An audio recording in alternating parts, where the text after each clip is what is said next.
Hi, my name is Sandy Carpentier. I'm the Communications Manager for Unix-based systems and software and ACE. I'm holding here the ACE logo. We have gotten agreement on it. This is the official logo. You'll begin to see this more and more on all of the various partners' collateral materials. On September 10th, there was a General ACE Initiative meeting held at MIPS in Sunnyvale, California. Approximately 45 companies representing, there were over 100 people attended this meeting. Considering that the Pacific Rim and European companies were told that explicit meeting notes would be sent out, the attendance was excellent. Topics discussed? 3 work groups have been formed to establish ACE specifications for multiprocessing, internationalization, and graphics. Olivetti is leading the multiprocessor work group, MIPS the internationalization, and Silicon Graphics the graphics portion. There are questions that get raised in the press and with the consultants around how standards are established within ACE, since ACE is not a consortium. These groups begin to answer that question because they openly solicit input from all members and select the specifications that are most appropriate. Carl Stork from Microsoft presented the latest information on Windows NT, and as an added surprise, had NT running on an R4000 workstation. This, incidentally, was publicly announced on October 1st in Sunnyvale and October 2nd in Tokyo and in Frankfurt. SCO ODT was also shown running on the R4000. Carl said that there are 40 developers using Windows NT, and the schedule for developers kits is October for the 386/486 version and November for the MIPS version. July will be first customer ship. David Bernstein from SCO gave us an update on SCO ODT. He said that SCO buys technology from anyone, OSF, USL, MIPS, DEC, Sun, or any other available and appropriate supplier. They are driven by time to market. Dave claimed that porting to SCO ODT on the R3000 is estimated to take as little as 1 day. They will be releasing early kits in October and expect to have first customer ship as early as December. Now, as mentioned in the last update, there are plans starting for an ACE Expo in San Francisco in September of 1992. This would be developed in a very similar way to Uniforum or Unix Expo or PC Expo, with exhibits, seminars, tutorials, product announcements, etc. September was chosen because this is the time ACE products will be hitting the street in full force. There was a report on ACE Japan marketing and their technical work group. Subgroups have been developed to study Japanization for such things as a common Kanakaji conversion mechanism, keyboards, fonts, code sets, and other technical portions of ACE that are unique to Japan. Andy Pinkard, also from MIPS, gave a brief report on European marketing activities. EuroBase is planning a roadshow in the January timeframe, which will travel to Copenhagen, London, Frankfurt, Paris, and Milan. The U.S. ACE Steering Committee has selected a PR organization to assist with ACE information dissemination. There are many issues that continue to cause concern among the press and analysts around ACE. We need to launch a proactive PR campaign and to keep this campaign as ACE-centered and company-neutral as possible. 7 of the core members have agreed to fund the initial effort. The company that was selected is McGlinchey and Paul. They are located in Massachusetts. Chris Atkinson, our ACE representative from the UK, has generated a great deal of activity. He's planning to publish an article on ACE in their internal publication called Connect, and hopes to include Intel in the interview, along with MIPS, Microsoft, SCO, and DEC. If he is successful at getting Intel to be a part of that, he will be the first area where we have been able to include Intel in the interviews. He's also developing an ACE sales information video, which he hopes to have available around the first week of November. Chris told me that this this particular video will answer all those kinds of questions that a sales rep needs to be able to answer. Speaking of videos, the ACE basement tape has been duplicated and distributed. It starts off with a tongue-in-cheek short video with a group of vendors sitting around a table playing a poker game, and ends with Derek Speed delivering the ACE customer presentation. Also, the first ACE column was published in Digital Today. As I understand it, Digital Today is a widely publicized magazine, internal magazine to digital, and is distributed around the world. If you'll take a look at the back page, the whole back page has been devoted to ACE. It's called ACE Place. It has a great deal of very informative data, and then in this box is an ACE migration path. Once more, I want to remind you that the ACE brochure has been published. Some will be sent out to the field. If you wish to order them for your organization, the order number is EC F136120. I do have one here. Looks like this. If anyone watching this video has information on ACE you would like to see published in the ACE column in Digital Today or mentioned on the basement tape, please give me a ring. That's all for now.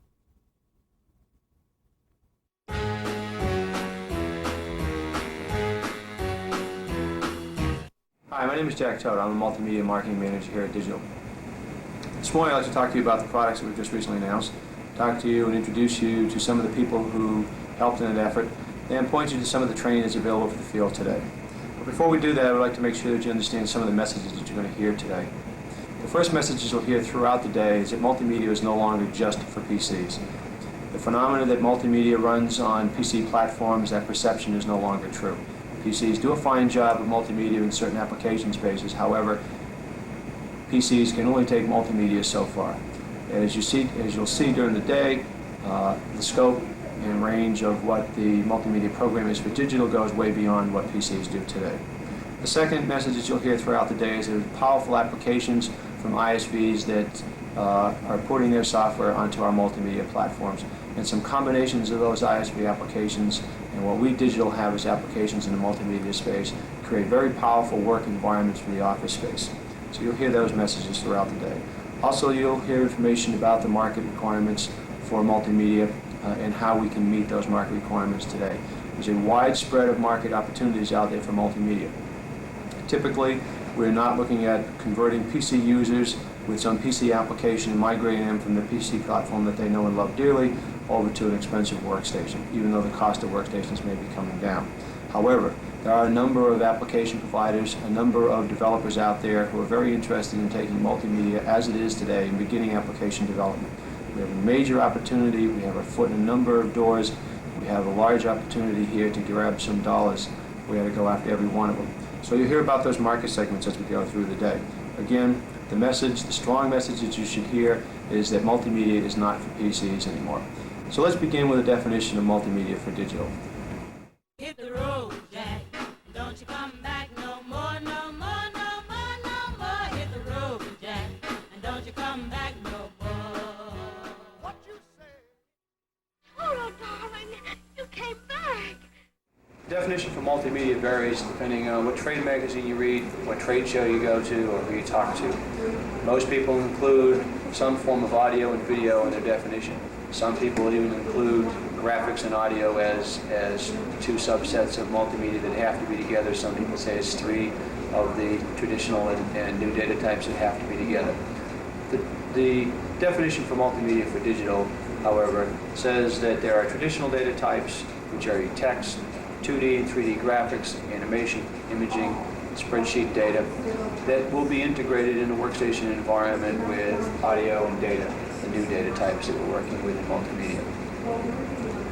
A user should be able to take these integrated data types and should be able to capture that data, store that data, retrieve it from storage, and forward that data, and be able to integrate it into documents, into presentations, and into applications. Beyond that, the goal for digital with multimedia is to be a leading vendor in the enabling technologies, that is the hardware and the software, that allows for the development and execution of client-server-based distributable multimedia applications. Typical multimedia today is based on standalone PCs, Apple Macintoshes, or the Amiga, where the workstation acts more like a traffic cop, directing the video data directly to the screen. That's because these systems lack the resources to deal with the multimedia, so they hide the system bus from the data that's generated. This is an interim solution until the emergence of true multimedia-capable workstations emerge that have the capability to capture, digitize, and deal with the full multimedia data rates. DOS-based PCs will continue to be important for low-end applications, but lack the processing power, the memory, and the I/O bandwidth required for major applications. Hit the road, Jack, and don't you come back no more, no more, no more, no more. Hit the road, Jack, and don't you come back no more. What you say? I'm here with Paul Callahan. Paul is the base product marketing manager for FDDI. Paul, we've talked a lot about FDDI and video teleconferencing, but for a second here, I'd just like to kind of back up and maybe educate a few people on what FDDI actually is and how our sales force wins with FDDI in their customer base. Sure. Well, a couple of things. FDDI is 10 times faster than Ethernet, and it runs in a variety of media like Ethernet. It runs in fiber optic cable, it runs in copper, it runs on several types of fiber optic cable over varying distances. But the key difference here is that digital is committed to FDDI as its second generation LAN. So it's not going away, it's not a passing fad. This is going to be around for a long time to come, and it's going to be supported on a number of digital platforms.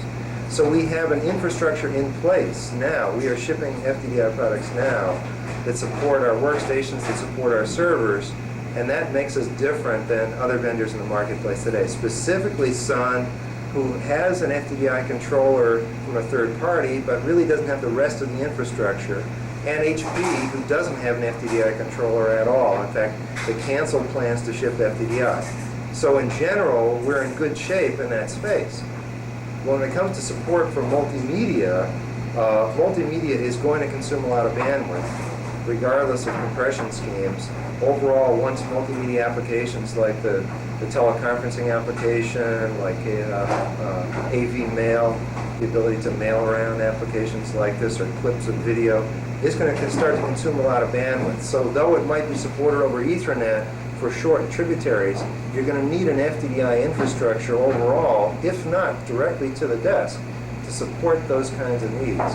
So we can use FDDI not only as a corporate bandwidth or a corporate backbone between other links, but we can also use this as a group-wide transport mechanism. Sure, you can use FDDI to interconnect multiple Ethernets and have a backbone, or in fact you could set up a teleconferencing backbone that supported distances of 40 kilometers between sites. So for example, we're setting up a test bed between Nashua, New Hampshire, Maynard, Mass, and 2 sites in Littleton that spans, in some cases, 25 miles over one link. And we're going to be supporting the teleconferencing application over that link. So you can run it both ways. We hear a lot of talk about not being able to put video and audio over FDDI, and that you need at least FDDI2, possibly some compression technology on top of that, and then even faster networks, things like we talked about GigaNet. Right. Can you position those? Oh yeah, I think there's a lot of misunderstanding right now about FDDI2 and what it is. FDDI2, as a matter of fact, is still in the standards body. There's no silicon, there are no products out there. It hasn't even finished the standardization process. Okay? Second, FDDI2 is no faster than FDDI. They're both 100 megabits per second. You can't run real-time video, full bandwidth NTSC video over 100 megabits. You're going to have to compress it. And when you compress it, the traffic starts to get bursty. It's not what you would call isochronous or timed traffic. It becomes bursty. So it's better adapted to FDDI than it is to something like the proposed FDDI2 standard. So what I think we're going to see is that we're showing real-time video through this application over current off-the-shelf FDDI products. with no modification and no other standard. Okay. Paul, thanks. Hit the road, Jack, and don't Hello you again. come back no more. So far you've heard a lot of interesting stuff about multimedia, its capabilities, some of the products, what we're going to deliver, where the training is going to be, and so on and so forth. What I'd like to do now is take the opportunity to present to you some information that will be useful for the actual moment when you're going to sell this to a customer. The customer is going to come to you and tell you that he wants to do multimedia. What do I need to buy? And it's a very interesting question, and basically it depends upon what your customer is trying to do. I'll present to you today two system configurations, including the peripheral hardware that's required, that meets a number of different applications. And so why don't we begin? We'll start with your basic DeckStation 5000. Into the DeckStation 5000, you have to include the Deck video hardware, the Deck audio hardware, and you have to layer on the X-Media toolkits. The hardware, as was mentioned earlier, is a two-board set. It takes up 2 slots in the back plane. The additional cost to a DeckStation 5000 is about $7,500 for the hardware. The DeckStation 5000 itself, this particular workstation here includes about 32 megabytes of memory, 2 RZ56s. Again, all of that memory is not required for the multimedia application. However, you do have a graphics workstation here when you're done doing multimedia, and a lot of that memory requirements, system storage requirements are part of what this workstation does while it's not doing multimedia. Additional to the workstation, the hardware that goes into the turbo channel, is a set of peripheral equipment that you may or may not need depending on the application space. What we're looking at here is a full-blown Cadillac system, if you will, for multimedia development. If you're in an application environment where you're developing a presentation, if you're bringing in live cable feed and stripping it down for a 30-second inclusion in some briefing package in the military examples, perhaps, you would need a set of equipment like this. Let's take a look at what we have for equipment here. To start off with, we have here an industrial strength laser disc from Pioneer. I say industrial strength because it has an RS-232 port on the back of it. So all the controls for that laser disc are done through a standard RS-232 port coming out of the back of the workstation. The video feed for the laser disc is fed right into the raster ops card, which sits here in the turbo channel. Below this here we have a Sony mixer. The purpose of the mixer is to take traffic from the Sony camera, the VCR, which is sitting down here, some of the laser feed, and so on, to basically allow me to switch between those video feeds and the different audio tracks. So I can mix my audio, I can mix my video from a number of different sources. Likewise, with the with the VCR here, I can also bring in cable through the RF tuner, which is built into that VCR. So I can bring cable information into my workstation as well. Do I need all this equipment? Absolutely not. As a minimum, let's say you wanted to play back video from a pre-recorded source, and that source was a VCR. You could simply take this VCR with the addition of a Sony V-Box serial line controller, play that video straight into the raster ops card in the back of the system here. If you were just doing video teleconferencing, you would need some form of a camera. You don't need the expensive Sony camera that you see at the top of the system here. You could use a smaller, inexpensive CCD type of camera. And you would need the Deck audio card if you wanted to do a full-blown video teleconferencing, that is video and audio. So then you would need the Deck audio interface box. At a minimum then, you would need some sort of video device, laser disc, if you will, if you're going to bring in pre-recorded video information, a VCR if you're going to bring in things on a videotape, or if you're going to do any kind of editing to that video. And at a very minimum, if you're just going to do video teleconferencing, a camera, a distribution box to control the audio. At a very minimum, you can use software motion compression and digitize the video that would be played on the workstation screen so that that could reside here on a storage disk, which may require you to have an additional expansion box with other hardware in it. Additionally to that, depending on how full-blown you want the system, I have here a set of desktop speakers which allows me to take the video, the audio from the VCR or from the laser disc or from the CD-ROM, which is installed in the system here, and play that out through the system into these speakers. So if I want to hear the audio additionally from what capabilities are in the Deck audio box, we can do that as well. At this point now, how do we interface all this into the system? The Xmedia Toolkit provides us a way to build some interface widgets, and you'll notice when we turn to the screen here that those interface widgets look very similar to the kinds of control panels that you would have on the front of the Laserdisc, the Sony switcher, and the VCR, and including the camera as well. So let's take a look at some of what those panels would look like and how we would use those panels to do some work with these devices that stay here on the desktop. Okay, let's look at how we interface to all this equipment. And again, all this equipment is not necessary. The Laserdisc, the Sony switcher, the VCR, the Sony interface boxes are not necessary for every application.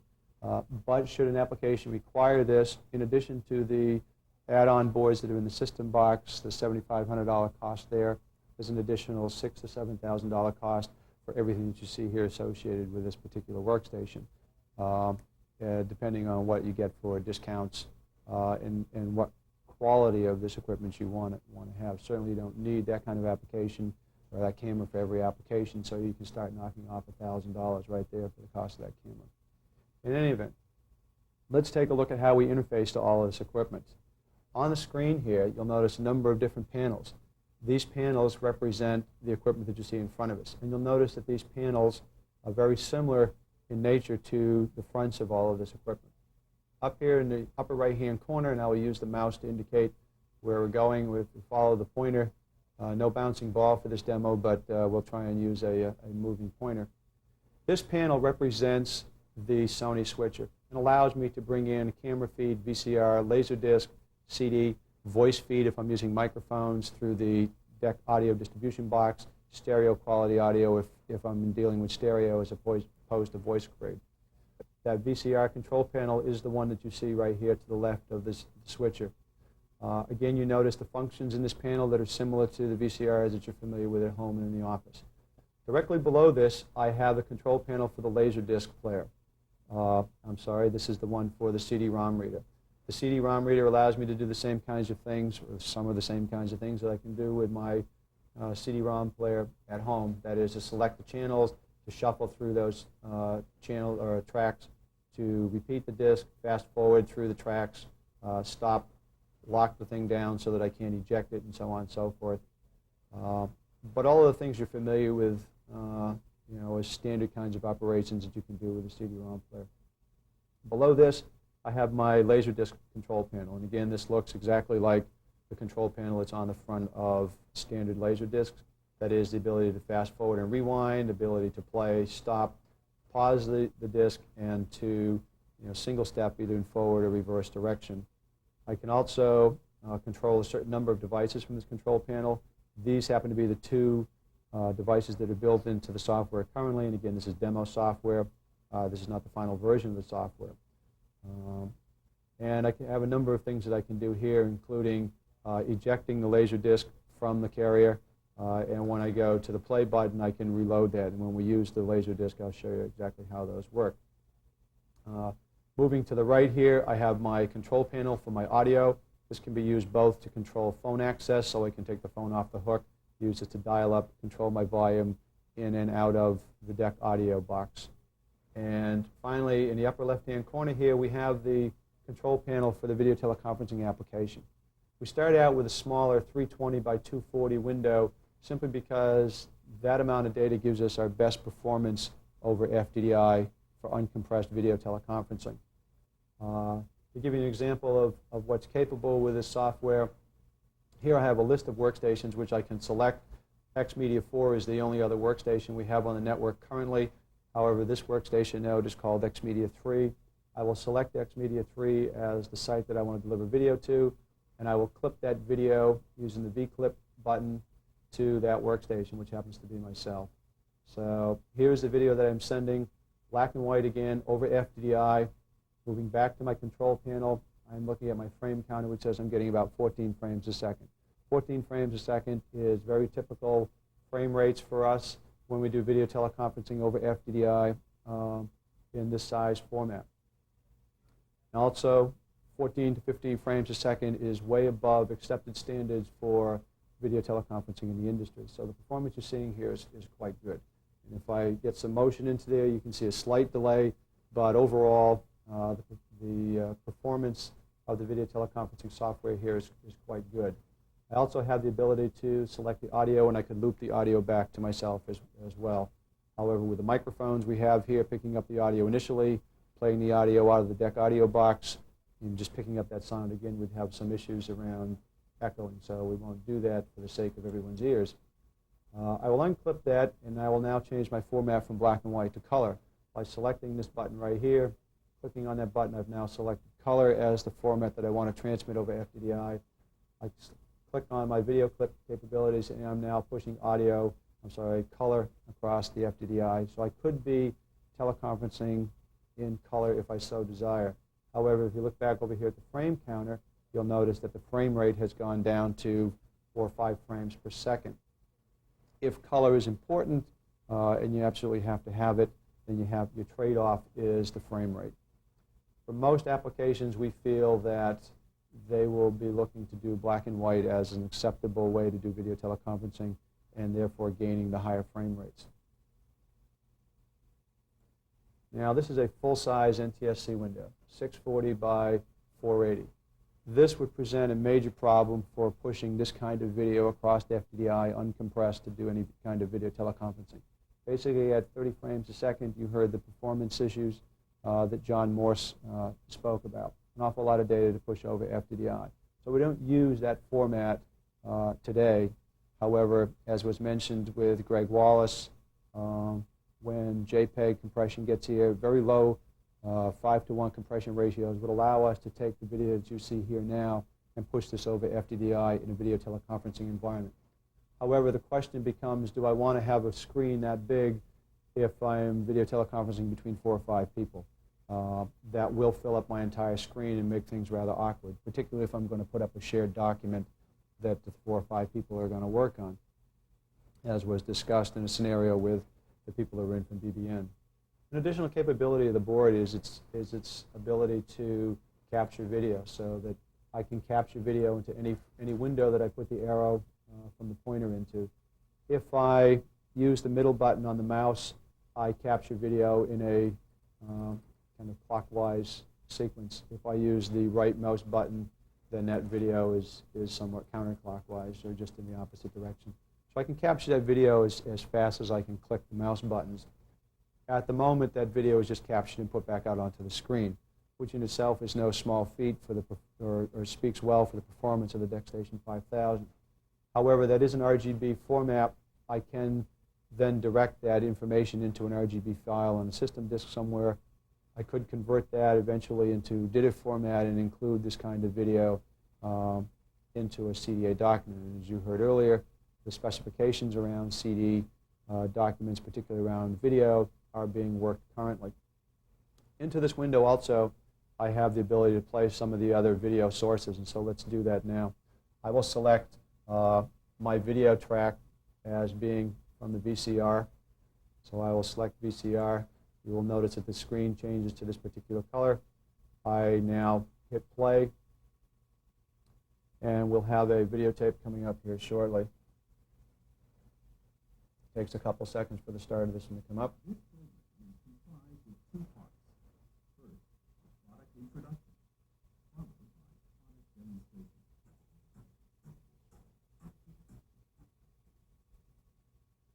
Now what you're looking here at is a videotape to deal with Fuse.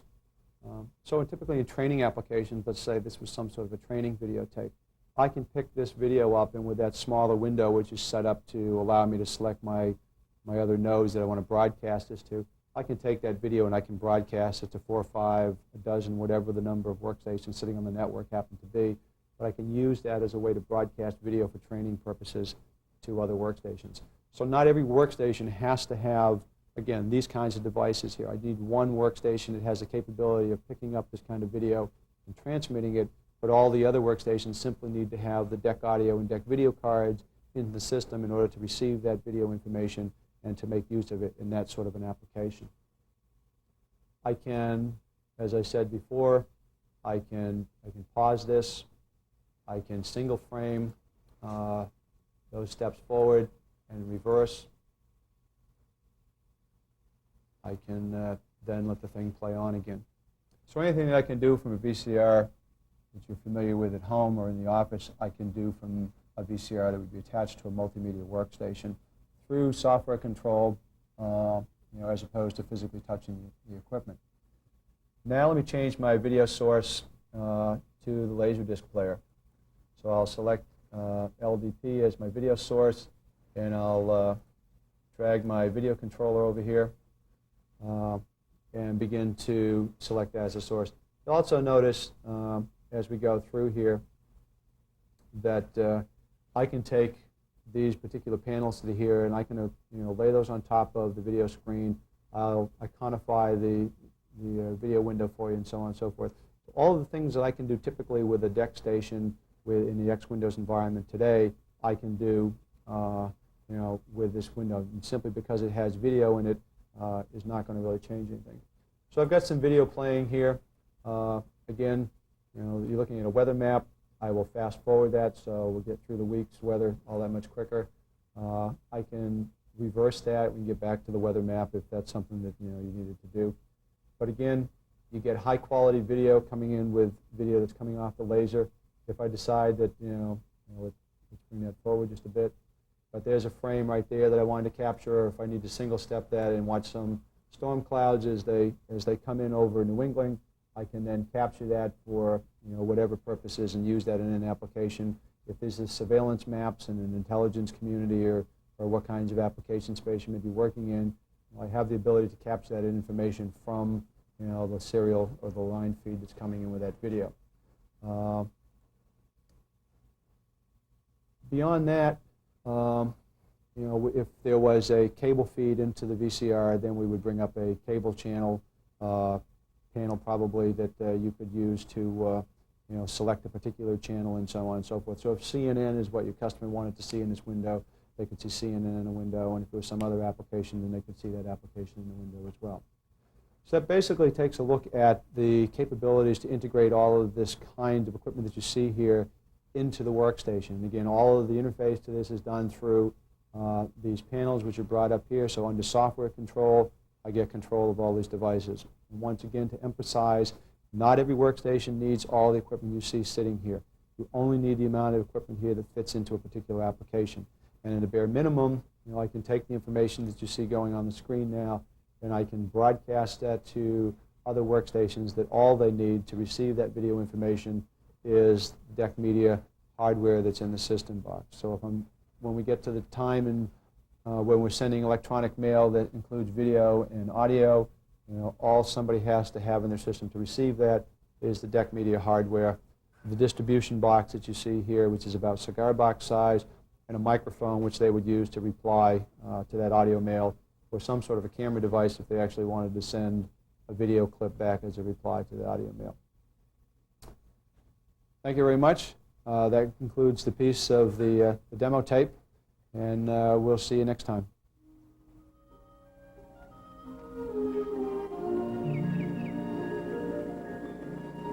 Toto, I have a feeling we're not in Kansas anymore.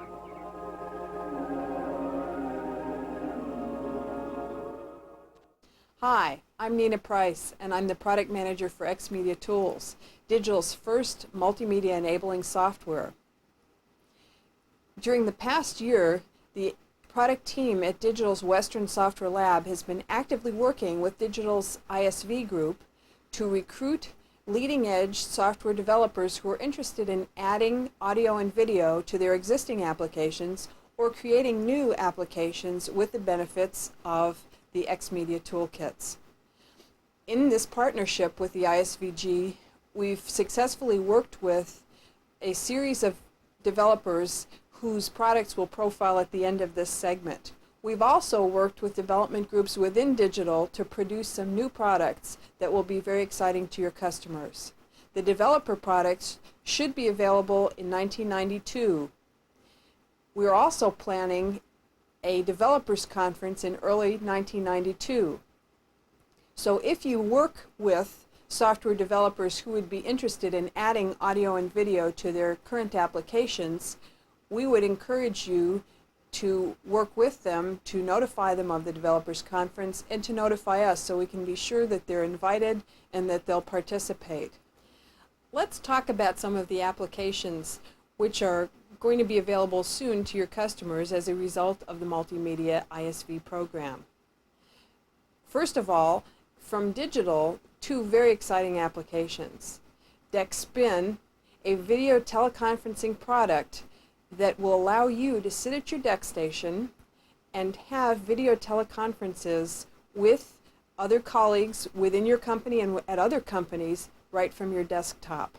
Another product that's coming from Digital is an inexpensive send and receive fax server, the DeckStation fax server, which will allow you to sit at your desk, send and receive faxes using very simple interfaces, an email interface and the LPR interface. Hi, I'm David Gregory, President of Imagine Incorporated.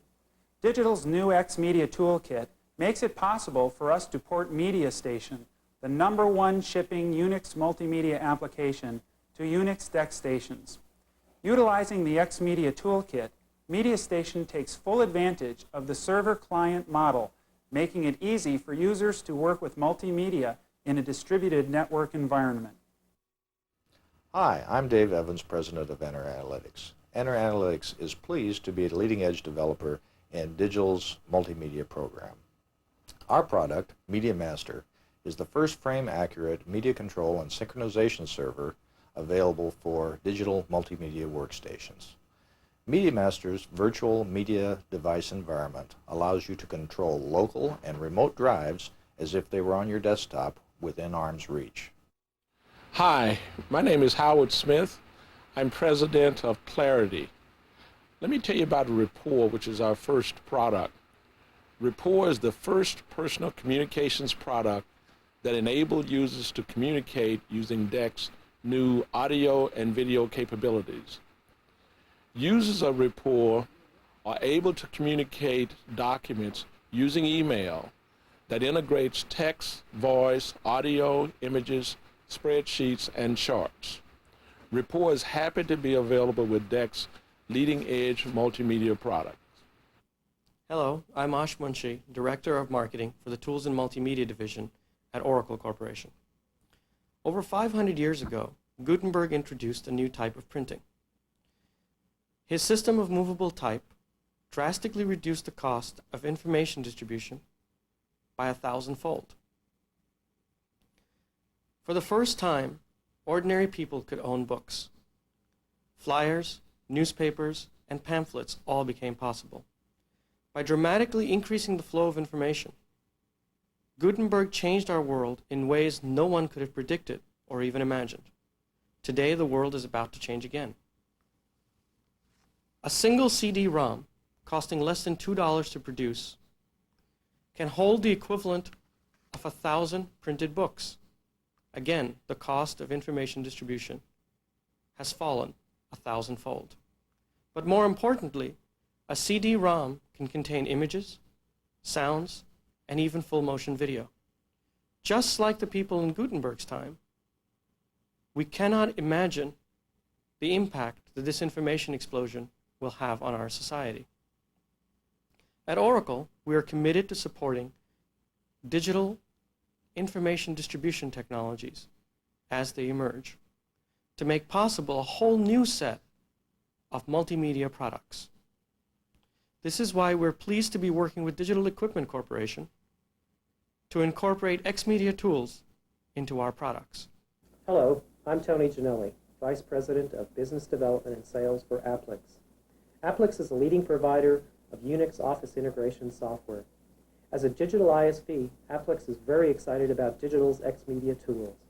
The strength of X-Media tools is to distribute live video images across networks. It's a technological coup. It brings desktop-to-desktop teleconferencing to RISC-Ultrix users. With over a decade of Unix experience, Applix is the pioneer of compound document software development for Unix. And once again, we're breaking new ground, cooperating with companies like Digital to market Unix multimedia solutions. We expect multimedia to be a big hit among users. Applix believes audio and video could be used as much as charts and graphs in a wide variety of compound documents. Compound document software like our product Asterisk allows you to live link and integrate words, graphs, and spreadsheets into one application. Asterisk also features a mail facility, which fully supports DEC media tools, making it possible for RISC Ultrix users to attach and mail voice and video with any Asterisk document, even across different networks and operating systems. With DEC media support, RISC Ultrix users will be able to do a lot more with Asterisks. For instance, a sales director could communicate online, real-time, with sales managers in different parts of the country. Together they could review up-to-minute sales, modify reports, and decide where to concentrate future efforts, all with Asterisks and all face-to-face. Of course, with Asterisk scripting or extended language facilities, DEC media tools will allow us to scan video images and attach voice messages to documents.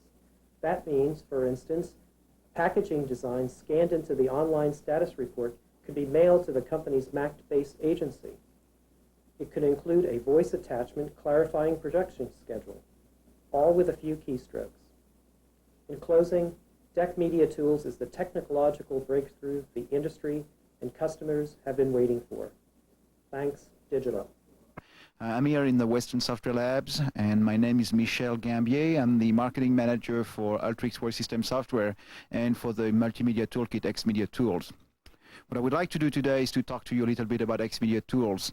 X Media Tools is a complete toolkit for developing distributed network multimedia application. We are announcing X Media Tools on October 23rd, and we'll be doing press briefing on October 18 and October 22nd on the East Coast and the West Coast. As I mentioned earlier, X Media Tool is a complete toolkit that will run on our RISC Ultrix workstation that will allow you to develop multimedia applications. The toolkit includes three major components: an audio server and client's library for developing audio application, an extension to the X window system called XV that allows you to add full motion video to your applications, and finally a tool called Software Motion Pictures for developing software movies. In addition to the toolkit, there are complete demonstration capabilities that we can make available to you. Of course, there are press release and presentation material that you can have access to. Please contact me if you want to have access to all of those. We have put together some demonstration capabilities to show your customer multimedia. If you want to demonstrate multimedia, you'll need to get a DEC video board and a DEC audio board, and you also need to get a CD-ROM player and a Pioneer 4200 Laserdisc player. Once you've got those components, we can provide you with a Laserdisc.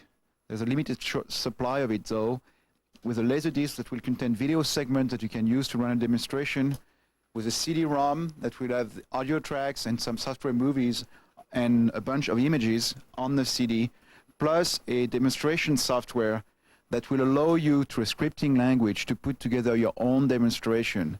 To get the CD-ROM and the Laserdisc, please get in touch with me. I can be reached at WSL:/Gambier, Gambier, that's the American pronunciation, Gambier in French.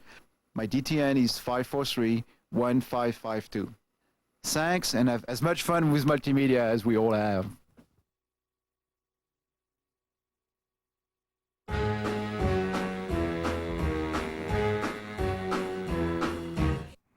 Let's talk about competition for a minute. First off, competition for multimedia isn't the same as competition on a traditional graphics platform. That is, one platform vendor does X amount of shaded polygons per second, and we do X amount of shaded polygons per second. It's not really that kind of competition. When you add video to a workstation, you're adding 30 frames per second of video, NTSC, here in the United States. 30 frames a second is 30 frames a second. When you add audio capabilities, you're either adding voice quality audio, you're adding CD quality audio, and those pretty much compete on their own. So we're not really looking at performance as a way of competing here. We're looking at applications as the way we compete. In other words, the race in the multimedia game will be for applications. So the faster we can get out our multimedia products, the faster we can get ISVs signed up, application providers, OEMs building on top of our multimedia products, the more market share we'll win for multimedia. Let's talk about what some of the competition has for multimedia add-on capabilities. Today, the industry is all add-on capabilities. Slowly, you'll begin to see audio capabilities migrate into the base level of the platform. Following that, you'll see video capabilities migrate onto the base level of the platform. So the add-on boards business for multimedia over a period of time, somewhere through the middle 90s perhaps, will begin to go away. Starting with Sun. Sun has the Raster Ops card set that we currently have available in our workstations. They have a reference cell agreement.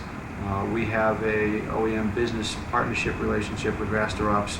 There have been some enhancements to the boards that we use from Raster Ops that are not in the Sun product that give us some slight competitive advantages as far as the quality of images go and so on. Sun also has their VideoPix card. It's a slow scan VideoPix card. It does about 3 to 5 frames per second, 8 plane color. Sun additionally does not support 24 plane color in X Windows. So if Sun does anything with multimedia video in X environment, it's doing it in 8 plane. So we have an advantage there that we support 24 plane color with X. Sun does support 24 plane color with the Raster Ops board in their windowing environment. Additionally, Parallax is building a board for Sun which will be available sometime later this year, which does support 24 plane color, again, not in the X environment, and will support 24 plane color only in Sun's native windowing environment. Beyond that, Sun will try and show up at trade shows, and they will try and produce video teleconferencing applications or demo video teleconferencing capabilities using their VideoPix slow scan board. The VideoPix board doing black and white 320 by 240 window size video teleconferencing gets about 1 frame every 3 to 4 seconds. That's not video teleconferencing, that's pure pain. Moving on, HP with their new wave workstations uses a host of add-on boards which are available in the PC market and available for some workstations that allow them to have audio and video capabilities built in. They don't really publish a strong multimedia catalog. In fact, speaking of multimedia catalogs, let's just back up a second. Sun will also show at trade shows, and they'll drop this 3/8 inch thick catalog on their demo workstation desks, and it'll say right on the top of it that this is a multimedia applications catalog. If you care to pick that up and look through it, you'll find that 95% of the applications in there are graphics applications, and graphics do fall under the definition of multimedia. Animation and imaging falls under the definition of multimedia. However, those aren't traditionally, or those aren't true multimedia applications that integrate audio and video into them. And in fact, the small handful of applications that they have that do incorporate audio and video are very insignificant.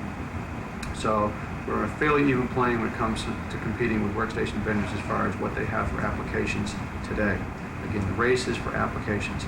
Perception is reality. The Sun is trying to win the multimedia market with their perception of having this large application catalog. IBM, for IBM, the multimedia platform of choice for IBM is the PS2. And everything that they do, everything that they advertise is on the PS2. And they have made some arrangements with Apple to promote multimedia and PC computers, TVs, and the entertainment environment, and trying to merge that together. There's also some efforts going on between Microsoft and others to define what the PC multimedia platform is. But again,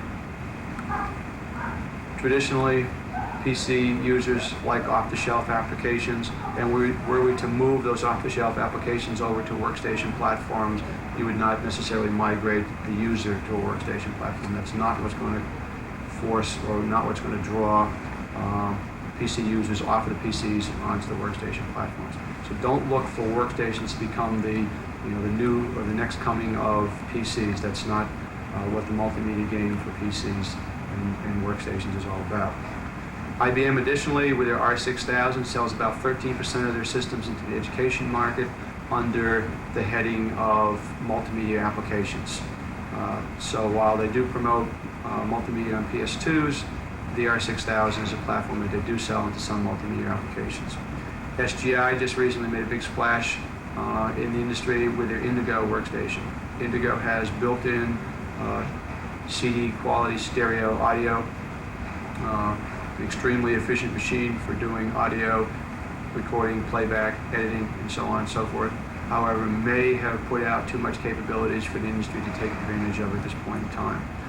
Additionally, SGI announced that they will have video capabilities, but not for at least 4 to 6 months. Again, their video capabilities will be to add in video into their workstation platforms. So the bottom line here is we have the video and audio capabilities that other people have. We have that technology as add-on boards. We should not in any way undersell our multimedia efforts. In fact, given the amount of applications that have been ported over to multimedia workstations in general, we are on even par with everybody out there today. We have a major opportunity to take a leadership position with multimedia in the industry, and we should definitely go for it. Hit the road, Jack. Don't you come back no more, no more, no more, no more. Hit the road. Hi, my name's Dave Solhaug, and I'm with the USS Education and Training Group.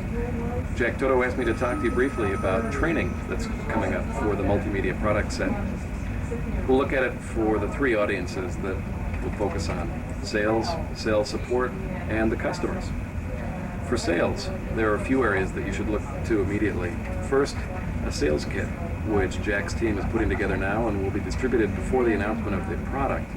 The sales kit will provide you with product features, product information, white papers describing the multimedia industry, as well as technical information around the networking, the FDDI networking that is also a key component of some of our solutions. In addition to the sales kit, for class and or lab training, look for the Ultrix Boot Camp. The Ultrix Boot Camp, as you may recall, was started last year as a 2-week hands-on training for salespeople. This workstations training is being continued this year as a 5-day program. Contact your local education registrar to get the scheduling information for the future editions of the boot camp, because it's within that edition of boot camp that we're updating to include a section on multimedia, and you'll see the multimedia products demonstrated. Now, for a more advanced view of multimedia, there will be a follow-on to the original boot camp. For those who are into sequels, this will be the B2 of boot camp. That advanced version of boot camp will incorporate more extensive information and hands-on for our multimedia products, in addition to other advanced workstation topics. Expect that to be in the Q3 timeframe. Now, for other training, for new hires, for example, just be aware that we will be updating the CSST and SSST programs to incorporate the multimedia technology as a part of our workstation strategy. Now, for those of you who haven't already attended the Intruder training, Intruder's product overview section has been updated to incorporate information on the multimedia technologies. Intruder training is predominantly a skills program, but it does incorporate product training as well. This will provide you with an introduction to the multimedia product set. Now, for sales support, coming in November, the Ultrix Symposium in Santa Clara will have 2 sessions devoted to multimedia. One will focus on how to build multimedia applications, and that focuses on the X-Media software tools. Another session, technical overview of the DEC Media products, will focus on the hardware side. Also, for those who are interested in graphics training, be aware that the Graphics Immersion course, a 2-week intensive training on graphics, will be redelivered in the January timeframe, and that will also incorporate a section on multimedia. And then finally, the Readiness Workstation. This is a CD-ROM based training program which distributes information in book reader format to workstation sales support folks in the field. We will target for the next delivery of Readiness Workstation CDs a module devoted to multimedia. And then finally, for customers, there are a number of events and trade shows where customers will be able to see and learn more about our multimedia products. You'll be hearing more about that elsewhere on this tape. But I will highlight here that in the February or March timeframe, there will be a developers conference. Here, Digital's developers can learn how they can incorporate multimedia technologies into their applications using the DEC Media product set and X Media software tools. So that's what we have for training right now. Always looking for more suggestions. So if you have ideas or questions about the training issue, or if you'd like pointers to some online information that we have available, please give me a call. My name again is Dave Solhamk. My DTN is 223-3531. And my node is Masada, Solhamk. Thanks very much. Bye-bye.